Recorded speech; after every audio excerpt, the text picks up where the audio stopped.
နိုင်ငံတော်အစိုးရဟာ PDF အပါအဝင်အကြမ်းဖက်အဖွဲ့အမျိုးမျိုးအမိခံ၍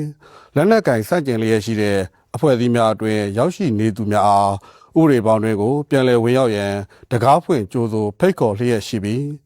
ပြန်လည်ဝင်ရောက်လာကြသူများကိုလည်းလိုအပ်တဲ့ကုညီပံ့ပိုးမှုများဆောင်ရွက်ပေးလျက်ရှိရာနိုင်ငံတော်နဲ့တပ်မတော်ရဲ့ငြိမ်းချမ်းရေးလုပ်ငန်းစဉ်များကိုနားလည်သဘောပေါက်လာတဲ့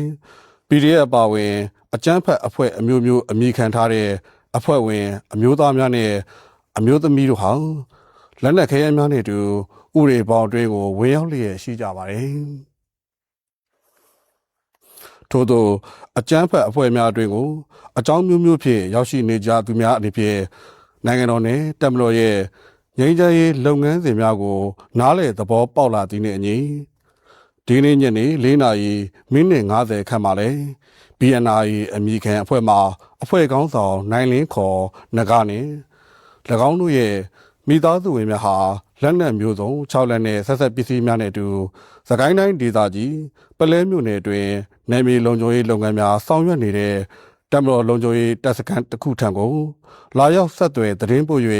ပဒေပေါင်းတွင်ကိုဝင်ရောက်လာခဲ့ကြောင်းသိရှိရပါတယ်။ PDF ပါဝင်အခြားသောအကြမ်းဖက်အဖွဲ့များဟာနိုင်ငံတော်အစိုးရနှင့်တပ်မတော်အားစန့်ကျင်တိုက်ခိုက်ခြင်းနေပြည်တော်ပြည်သူလူထုများအားလက်နက်အားကိုဖြင့်အနိုင်ကျင့်ခြင်းများလှုံ့ဆော်လျက်ရှိတဲ့အပြင်အချိန်ကြာမြင့်လာသည့်နှင့်အမျှကိုကျိုးစည်းဝါးကိုအခြေခံ၍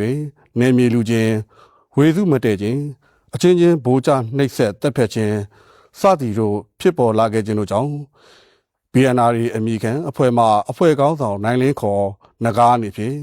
အကြမ်းဖက်လုပ်ရများအားလှုံ့ဆော်နေမှုများအားမနှိမ့်မြို့တော်ခြင်း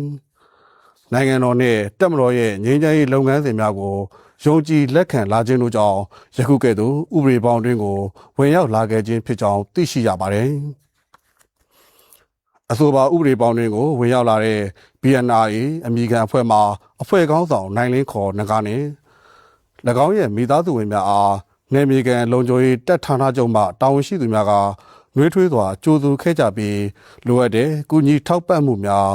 စေဝါအကူအညီများနဲ့အုပ်ချုပ်မှုကိစ္စရပ်များအားအစဉ်ပြေမှုရှိစေရေးဆောင်ရွက်ပေးခဲ့ကြကြောင်းနဲ့လိုအပ်တဲ့စစ်စစ်မှုများကိုလှုပ်ထုံးလုပ်နည်းများနဲ့အညီဆက်လက်ဆောင်ရွက်သွားမှာဖြစ်ကြောင်းသိရှိရပါတယ်။နိုင်ငံတော်အစိုးရအနေဖြင့်အကြမ်းဖက်အဖွဲ့များအတွင်းကိုအကြောင်းမျိုးမျိုးဖြင့်ရောက်ရှိနေကြသူများအားဥပဒေပေါင်းတွေကိုပြန်လည်ဝင်ရောက်နိုင်ရေးအစဉ်တကားဖွင့်ကြိုးစိုးဖိတ်ခေါ်ထားရှိပြီးဥပဒေပေါင်းတွေကိုဝင်ရောက်လာကြသူများအနေနဲ့ထပ်မံဝင်ရောက်လာကြသူများကိုလည်းတရားဥပဒေပေါင်းတွင်တည်ငြိမ်အေးချမ်းစွာနေထိုင်နိုင်ရေးအတွက်ကူညီထောက်ပံ့မှုများကိုဆောင်ရွက်ပေးသွားမှာဖြစ်တယ်လို့သတင်းရရှိပါရခင်ဗျာ